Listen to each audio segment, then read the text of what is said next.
అన్నదాత అన్నదాత మీ అన్నదాత చెమటోడ్చి ఆహారాన్నందించే రైతన్న అనునిత్యం నీ కండదండగా నిలిచే నేస్తం ఎవరన్నా అన్నదాత అన్నదాత మీ అన్నదాత.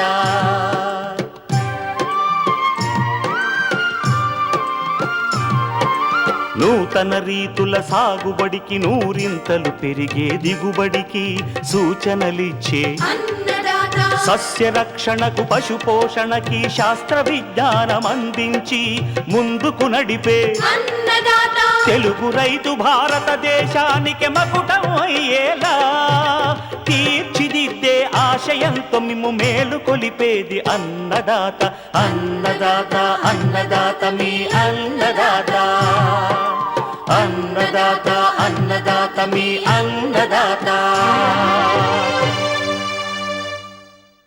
అన్నదాత ప్రేక్షకులకు నమస్కారం.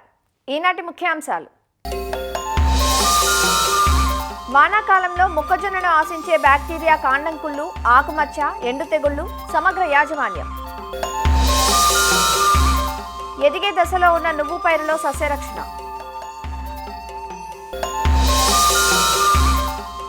పాలీహౌస్లలో టమాటా సాగు అధిక దిగుబడికి మెలకువలు.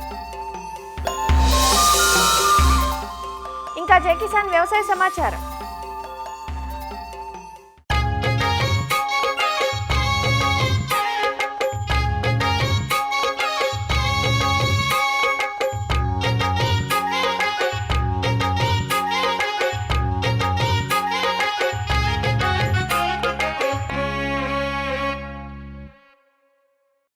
వానాకాలంలో అధిక విస్తీర్ణంలో సాగయ్యే ఆహార ధాన్యపు పంటల్లో ఒకటి మొక్కజొన్న. గింజ కోసం, మేత కోసం వాణిజ్య శైలిలో మొక్కజొన్నను సాగు చేస్తారు. అధిక భాగం వర్షాధారంగానే సాగయ్యే ఈ పంటలో వానాకాలంలో తెగుళ్ల తాకిడి ఎక్కువగా ఉంటుంది. వర్షాలు ఎక్కువైన సందర్భాల్లోనూ, నీటి ఎద్దడి, వర్షాభావ పరిస్థితులు ఎదురైన సందర్భాల్లోనూ మొక్కజొన్నను కాండంకుళ్ళు, ఎండు తెగుళ్లు ఆశిస్తాయి. అరుదుగా ఆకుమచ్చ తెగులు కూడా ఆశిస్తుంది. వీటి వల్ల దిగుబడిని నష్టపోవలసి వస్తుంది. వానాకాలంలో మొక్కజొన్నను ఆశించే తెగుళ్ల నివారణకు సమగ్ర యాజమాన్యం చేపట్టాలంటూ తెలియజేస్తున్నారు రాజేంద్రనగర్లోని ప్రొఫెసర్ జయశంకర్ తెలంగాణ రాష్ట్ర వ్యవసాయ విశ్వవిద్యాలయం మొక్కజొన్న పరిశోధనా కేంద్రం సీనియర్ శాస్త్రవేత్త డాక్టర్ బి మల్లయ్య. ముఖ్యంగా మన తెలుగు రాష్ట్రాల్లో మొక్కజొన్న సాగులో చూస్తే రైతులు ఎదుర్కొంటున్నటువంటి ఒక ప్రధాన సమస్యల్లో ఈ తెగులు కూడా అతి ప్రధానమైనది. ముఖ్యంగా ఈ మధ్య కాలంలో మనకు ఉన్నటువంటి మారుతున్న వాతావరణ పరిస్థితులలో, ముఖ్యంగా ఈ వర్షాకాలంలో రకరకాల తెగుళ్ళు వచ్చి రైతులు వారి యొక్క దిగుబడిలో 20 నుంచి 30% వరకు కూడా దిగుబడి తగ్గడం జరుగుతూ ఉంది. ఈ తెగుళ్లలో అతి ప్రధానమైన చూసినట్టయితే ముఖ్యంగా ఈ బ్యాక్టీరియా కాండంకుళ్ళు తెగులు. ముఖ్యంగా ఈ జూలై, ఆగస్టు ప్రాంతంలో ఒక 20 నుంచి 25 రోజుల వరకు కూడా, అంటే ఎక్కువ వర్షాలు పడుతూ నేల తడిగా ఉన్నప్పుడు కొన్ని రకాలలో మాత్రము ఈ తెగులు అధికంగా వచ్చి మరి మొక్క యొక్క కాండమంతా కూడా నీటిలో తడిచినట్టుగా మారి, తదనంతరము నలుపుగా మారి, కాండమంతా కూడా కుళ్ళిపోయి కుళ్ళిన కోడిగుడ్డు వాసన వస్తూ చనిపోవడం జరుగుతూ ఉంది. ఈ తెగులు నివారణకు అతి ప్రధానంగా రైతులు చేయాల్సింది తట్టుకునే రకాలను వేసుకోవడము, ఈ నీరు పోవడానికి కావలసినటువంటి ఏర్పాట్లు చేసుకోవడము. దీనికి మామూలుగా తెగులు వాడేటువంటి ఫంగిసైడ్స్ అంతగా అందుబాటులో లేవు. బ్లీచింగ్ పౌడర్ అనే మందుని ఒక 5 కిలోల ఎకరానికి చొప్పున మనము ఏ ప్రాంతంలో అయితే ఈ తెగులు వచ్చి మొక్కలు చనిపోవడం జరుగుతూ ఉందో ఆ ప్రాంతంలో వేసుకున్నట్టయితే ఈ తెగుల నుంచి మనము పంటను కాపాడుకోవచ్చు. ఈ మధ్య కాలంలో మనం చూస్తున్నటువంటి ఇంకొక ప్రధానమైన సమస్య, ఒకటి జూలై, ఆగస్టు ప్రాంతాల్లో వర్షాలు ఎక్కువ పడడం లేదా వర్షాలు అసలే లేకపోవడం. ఇలాంటి పరిస్థితుల్లో కూడా ఎప్పుడైతే మొక్కజొన్న పూత దశలో ఉంటుందో అప్పుడు ఈ ఎండు తెగుళ్ళు లేదా కాండంకుళ్ళు తెగుళ్ళు అనేటివి ప్రధాన సమస్యగా వస్తూ ఉన్నాయి. ముఖ్యంగా కాండం అంతా కుళ్ళిపోవడం, నలుపుగా మారిపోవడం లేదా పీచులాగా తయారవడం. ఇవి మాక్రోఫోమినా, ఫ్యుజేరియం లేదా సెఫలోస్పోరియం అనేటువంటి భూమిలో ఉండేటువంటి శిలీంధ్రాల ద్వారా వచ్చి మొక్కంతా కూడా నిలువున ఎండిపోయి మొక్క మరి పడిపోవడము, దిగుబడిలో చాలా వరకు 30, 40, 50% కూడా దిగుబడి తగ్గడం జరుగుతూ ఉంది. మెయిన్గా ఈ రెండింటిని ఈ మధ్య కాలంలో ప్రధాన సమస్యలుగా గమనించడం అనేది, ఇవి రాకుండా చూసుకోవాలన్నప్పుడు రైతులు ప్రధానంగా చేయాల్సింది మొదట వర్షాకాలం ప్రారంభం నుండే లోతైన దుక్కులు చేసుకోవడము. ఒక పారి తెగులు కనిపించిన తర్వాత వాటిని నివారణ చాలా కష్టం. కాబట్టి తెగులు రాకముందు ఏమైనా తట్టుకునే రకాలు ఉన్నాయా అని తెలుసుకొని వాటిని నివారించుకోవాలి. ముఖ్యంగా ఈ ఎండు తెగుళ్ళ నివారణకు మన ప్రొఫెసర్ జయశంకర్ తెలంగాణ వ్యవసాయ విశ్వవిద్యాలయము, మొక్కజొన్న పరిశోధన స్థానం రాజేంద్రనగర్ మరియు కరీంనగర్ వారు అభివృద్ధిపరిచినటువంటి DHM 117 కానివ్వండి, కరీంనగర్ మక్క 1 కానివ్వండి, ఈ ఎండు తెగులకు బాగా తట్టుకుంటాయి. రైతులు ఈ రకాలను వేసుకోవాలి. 2, ఖచ్చితంగా విత్తన శుద్ధిని పాటించాలి. విత్తన శుద్ధికి కూడా కెమికల్స్తో పాటు జీవశిలీంధ్రాలు అనేటువంటి ట్రైకోడర్మా విరిడే కానివ్వండి, సూడోమోనాస్ ఫ్లోరసెన్స్తో కానీ విత్తన శుద్ధి చేసి పెట్టుకున్నట్టయితే కొంతవరకు ఈ తెగుళ్ళ నుంచి మనము రక్షణ కల్పించుకోవచ్చు. అంతేకాకుండా ఈ జీవశిలీంధ్రాలని మన పేడపై, మాగిన పశువుల పేడపైన అభివృద్ధిపరచుకొని దుక్కిలో వేసుకోవడం ద్వారా కూడా కొంతవరకు ఈ భూమిలో ఉండే తెగుల్ని తగ్గించి పొలంలో తెగులు రాకుండా చూసుకోవచ్చు. అట్లాగే ప్రధానమైనటువంటి యాజమాన్య పద్ధతులు, నీటి యాజమాన్యం సరైన మోతాదులో, ముఖ్యంగా మొదటి నెల రోజులు లేదా 2 నెలల వరకు నీరు ఎక్కువగా లేకుండా చూసుకోవడము, తర్వాత పూత దశ నుంచి పూత అనంతరము ఎలాంటి నీటి ఎద్దడి లేకుండా చూసుకోవడం ద్వారా కూడా మనం ఈ తెగులను తగ్గించుకోవచ్చు. అలాగే సరి అయినటువంటి ఎరువుల యాజమాన్యం, ముఖ్యంగా తెలంగాణ ప్రాంతంలో రైతులు ఈ పొటాషియం కొద్దిగా పెద్ద మొత్తంలో వాడడం లేదు.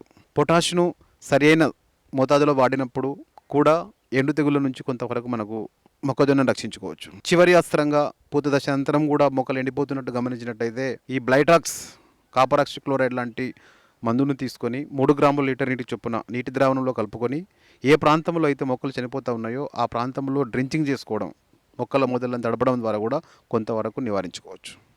ఈ విధంగా సమగ్ర యాజమాన్య పద్ధతులను పాటించినట్టయితే మనకి వర్షాకాలంలో వచ్చేటువంటి ప్రధానమైన తెగుళ్ళని మనము నివారించుకోవచ్చు. అలాగే ఇంకొకటి, కొన్ని రకాల హైబ్రిడ్స్లో మొక్కజొన్నలో ముఖ్యంగా ఈ ఆకుల మీద కోలాకారపు మచ్చలు, గోధుమ రంగు మచ్చలు రావడం కనబడుతూ ఉంది. ఇది అంత పెద్ద మొత్తం లేనప్పటికీ కొంచెం కొంచెం కనబడుతూ ఉంటుంది. ఇది వచ్చినప్పుడు మనము ఈ మ్యాంకోజెబ్ 3 గ్రాముల లీటర్ నీటికి లేదా కార్బన్ డైసిమ్ 1 గ్రాము లీటర్ నీటికి చొప్పున పిచికారి చేసుకున్నట్టయితే ఆ ఆకుమచ్చ తెగులను కూడా తగ్గించుకొని దాదాపుగా మొక్కజొన్నలో మంచి దిగుబడులు పొందవచ్చు.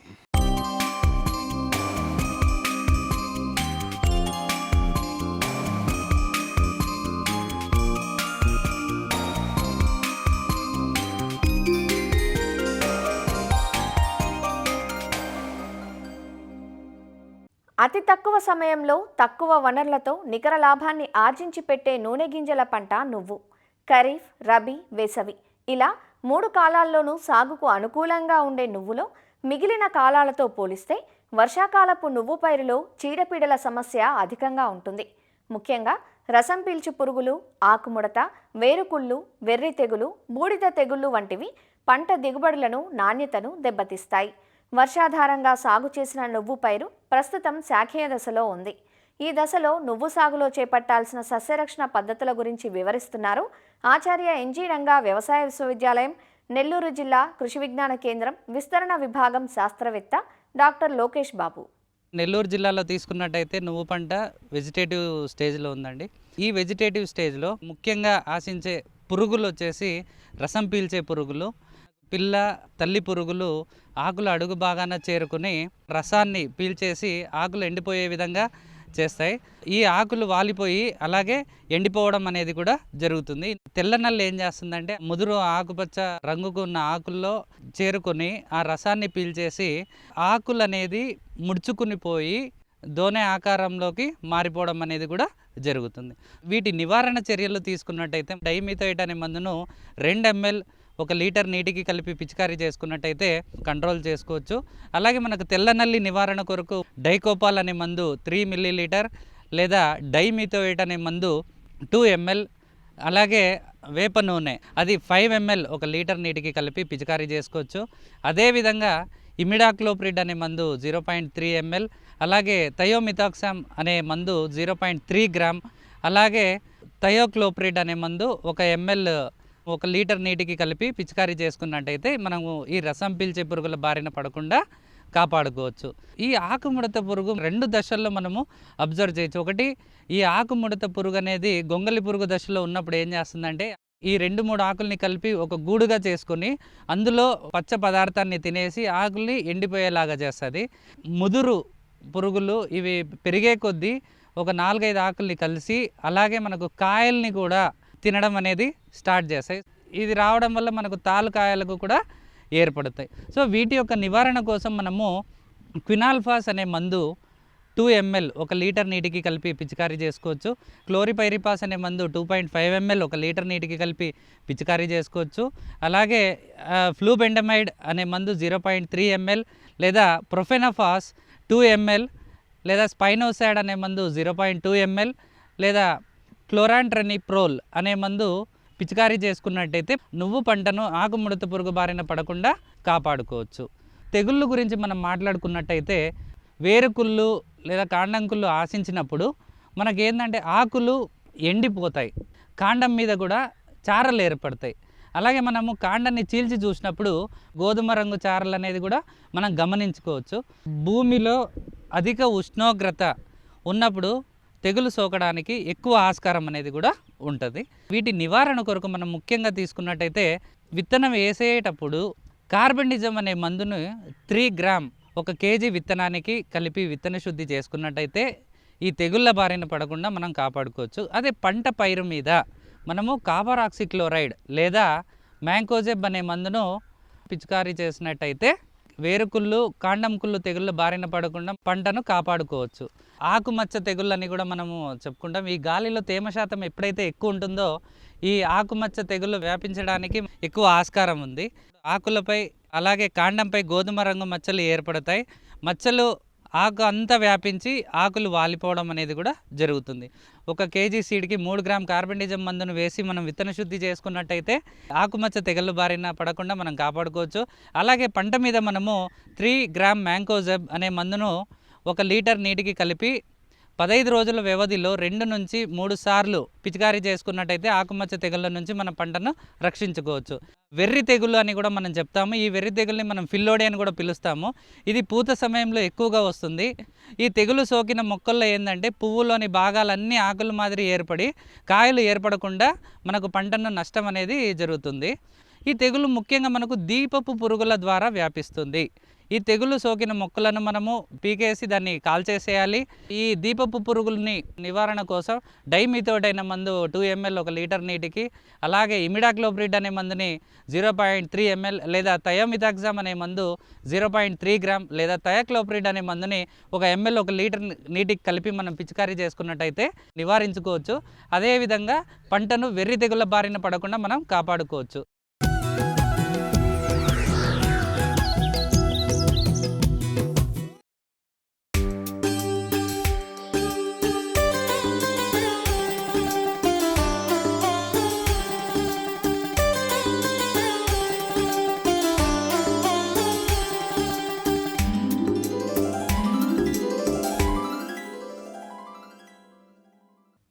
ఆధునిక యుగం అందించిన శాస్త్ర సాంకేతిక పరిజ్ఞానం వ్యవసాయ రంగంలోనూ ఎన్నో అద్భుతాలను ఆవిష్కరించింది. ఒకప్పుడు కాలానుగుణంగా పండించే కూరగాయలను సైతం ఏడాది పొడవునా సాగు చేసేందుకు అవకాశం కల్పిస్తున్నాయి హైటెక్ సాగు పద్ధతులు. ప్రకృతి కరుణ మీద ఆధారపడి కర్రు సాగించే పరిస్థితి నుంచి నియంత్రిత వాతావరణంలో రక్షిత విధానాలతో రెట్టింపు దిగుబడులను సాధిస్తూ వ్యవసాయం అంటే దండగ కాదు పండగ అని నిరూపిస్తున్నారు ఎందరో అభ్యుదయ రైతులు. ముఖ్యంగా కూరగాయ పంటలలో టమాటా, వంగ, క్యాబేజీ, క్యాలీఫ్లవర్, కలర్ క్యాప్సికం, కీరా వంటివి పండిస్తూ రైతులు ఆర్థికంగా పరిపుష్టి చెందుతున్నారు.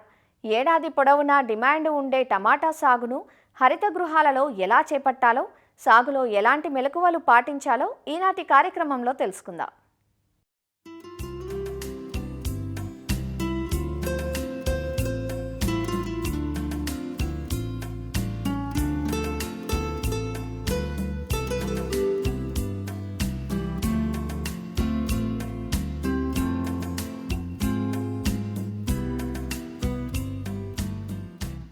ఏళ్ల తరబడి సాగుతున్న సంప్రదాయ సాగు విధానాలతో వ్యవసాయం లాభసాటిగా ఉండటం లేదన్నది సగటు రైతు ఆవేదన. గత దశాబ్ద కాలంలో రైతులకు పాలీహౌస్లలో పంటల సాగు లాభసాటిగా మారింది. ప్రభుత్వ రాయితీలను వినియోగించుకుని లక్షల ఖరీదు చేసే నిర్మాణాలను ఏర్పాటు చేసుకుని కూరగాయలు, పూలు, అధిక వాణిజ్య విలువలున్న పంటల్ని పండిస్తూ మంచి నికర ఆదాయాన్ని సొంతం చేసుకుంటున్నారు. హరిత గృహాల కింద సాగు చేసే కూరగాయల పంటల ఎంపిక అనేది గృహాల నిర్మాణం, పరిమాణం, ఆ పంట దిగుబడి, ఆర్థిక అంశాల మీద ఆధారపడి ఉంటుంది. ఈ నిర్మాణాలలో అన్ని రకాల పంటల్ని సంవత్సరం పొడవునా సాగు చేసుకునే అవకాశం ఉంది. ముఖ్యంగా నియంత్రిత వాతావరణంలో పండించే ఉత్పత్తులు నాణ్యంగా ఉండడంతో వీటికి మంచి ఆదరణ ఉంది. హరిత గృహాలలో టమోటా సాగును చేపట్టే రైతులు ముందుగా రకాల ఎంపికపైన దృష్టి సారించాలి. కాయ పరిమాణం, ఆకారం, రంగు, చీడపీడల్ని తట్టుకునే లక్షణాలతో పాటు ఎక్కువ కాపునిచ్చి అధిక దిగుబడులనిచ్చే హైబ్రిడ్ రకాలను సాగుకు ఎంచుకోవాలి. టమోటాలో DARL 303, HT6, sun 764, NS 1237, 4130, Naveen NTT 5, 120, Pusa Divya వంటి రకాలు సాగుకు అనుకూలంగా ఉన్నాయి. రైతులు బెడ్ల తయారీ నుంచి శాస్త్రీయతను పాటించాలి. ఎర్రమట్టి 4 పాళ్లు, 1 పాలు పశువుల ఎరువు, 1 పాలు వర్మీ కంపోస్ట్, 1 పాలు వరి పొట్టు కలిపి ఎత్తు బెడ్లను తయారు చేసుకోవాలి. ఒక్కో బెడ్డు ఎత్తు 35 సెంటీమీటర్లు ఉండేలా 2 బెడ్ల మధ్య దూరం 1.5 అడుగు ఎడంతో కాలిబాటలు ఏర్పరచుకోవాలి. బెడ్లను సోలరైజేషన్ చేసుకోవడం ద్వారా నేల నుంచి ఆశించే తెగుళ్లను అదుపులో ఉంచవచ్చు. 25 నుంచి 30 రోజుల వయస్సున్న ఆరోగ్యవంతమైన నారును ఈ బెడ్లపై వరుసల మధ్య 60 సెంటీమీటర్లు, వరుసల్లో మొక్కల మధ్య 45 సెంటీమీటర్ల ఎడంతో నాటుకోవాలి. ఈ సాగు విధానంలో కలుపు సమస్య తక్కువగా ఉంటుంది. ఒకవేళ కలుపు కనిపించినట్లయితే కూలీలతో తీయించాలి. నీటి యాజమాన్యమంతా డ్రిప్ పారుదల క్రిందే జరుగుతుంది. కాబట్టి సూచించిన పోషకాలను ఫర్టిగేషన్ విధానంలో అందించటం మంచిది. 19-19-19 కాల్షియం, అమ్మోనియం నైట్రేట్, పొటాష్ వంటి ఎరువుల్ని క్రమం తప్పకుండా అందించాలి.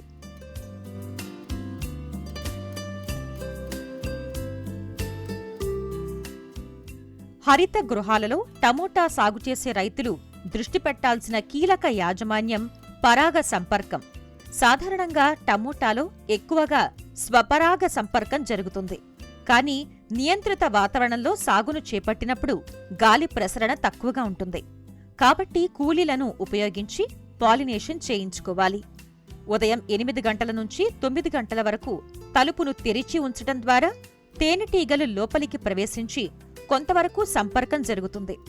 వైబ్రేటర్లను ఉపయోగించటం ఒక పద్ధతైతే, కూలీలను ఉపయోగించి కొమ్మలను కదిలించటం మరో పద్ధతి.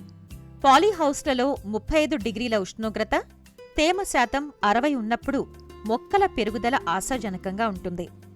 ఉష్ణోగ్రతల్ని అనుసరించి పాలీహౌస్ లోపల వాతావరణాన్ని నియంత్రించాల్సి ఉంటుంది.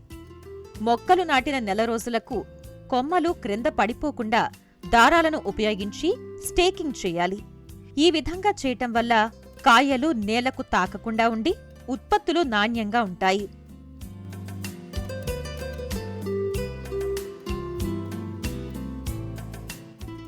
ఇలాంటి సాగు విధానంలో చీడపీడల సమస్య తక్కువగా ఉన్నప్పటికీ ఎప్పటికప్పుడు మొక్కల్ని గమనించుకుంటూ తగిన యాజమాన్య పద్ధతుల్ని పాటించాలి.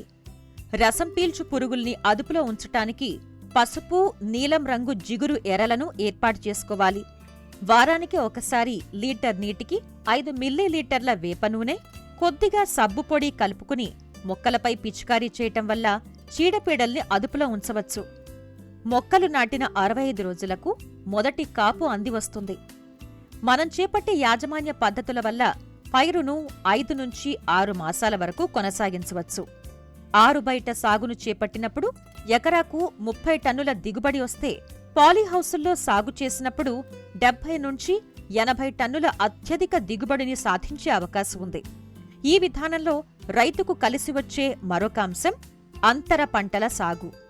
టమోటాతో పాటుగా ఎత్తు తక్కువగా పెరిగే క్యాబేజీ, కాలీఫ్లవర్, బ్రకోలీ, పాలకూర, కొత్తిమీర వంటి పంటల్ని సాగు చేయటం ద్వారా రైతుకు మిగిలే నికర ఆదాయం రెట్టింపవుతుంది.